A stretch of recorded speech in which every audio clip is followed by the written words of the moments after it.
All right, guys, well, I'm back today with a high-value bolt-action rifle, and this is a Savage Model 10. And what we're really focusing on today is the Oryx stock from MDT. Now, this chassis system is insanely impressive, especially at the price. And I want to give a huge shout out to Optics Planet for sending this out to the channel for us to try for the particular model of rifle I snagged for a deal. We're going to be talking about how you can pair up one of these chassis systems with a high-value and budget rifle you may find online or in a pawn shop, and really build out a chassis rifle much cheaper than if you bought one complete from the factory, allowing you to kind of customize it to fit your specific needs and do it in pieces as you save up money rather than dumping a ton of money at once. Now, these chassis systems generally sell for around $510, but they're on sale on Optics Planet's website starting at about $419 depending on the color configuration and model of firearm you select. I also have the code 704TAC to save you 5% off, and a lot of these are currently in stock and ready to ship on Optics Planet's website, so definitely check them out. If you're interested in a review of some great hunting optics, check out the Tribe Defense optic review I just did. I also have the code 704TAC for 5% off your Optics Planet order on that.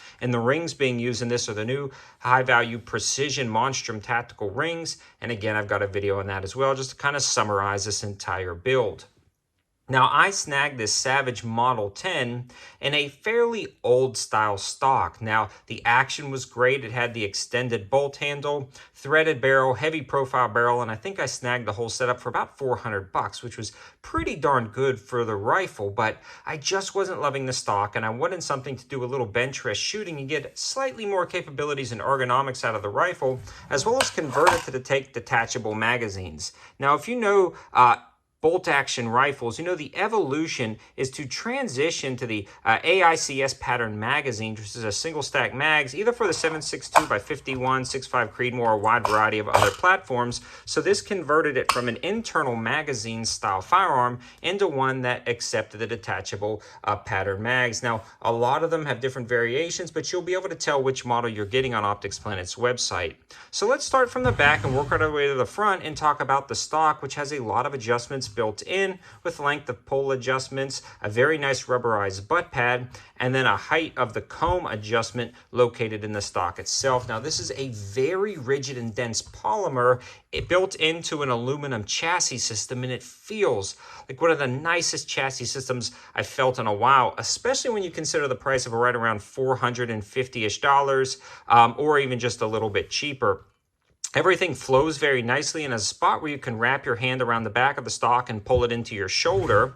And then you also have a very nice ergonomic grip. Now, I believe this can be swapped out with any AR-15 grip assembly, but this works out perfectly with the one that comes in the box. It's got some nice rubberized texture, some nice cuts and grooves, and then you can see the aluminum main part of the chassis system. What I want to really focus on this is it almost has two shelves built in right here where you can rest your thumb on, and it fits perfectly with a very nice grip angle. Everything flows continuously. You get your hand right in there, and as you can see in the intro, I like holding it and resting my thumb on these shelves or wrapping my thumb underneath, just something to consider. The installation was super smooth, no issues whatsoever, and everything fit great. Moving on up to the front or middle of the stock assembly, we've already talked about the detachable magazines, but it also has a nice fore end that's completely free floated, and again, you get this more rigid polymer that bolts into the aluminum chassis system. It's got some nice texturing and cuts up here if you wanted to grab it while doing two-handed standing shooting, and then at the rear of that, or at the bottom of it, you have a lot of M-LOK slot attachments. You can see it's completely free floated, and then a sling swivel screw at the front. Now, this is actually aluminum surrounded by the rigid polymer. Again, giving a lightweight, balanced design, yet rigidity where you need it to attach bipods, lights, lasers, and accessories. So that works out great, and I absolutely love the way this flows.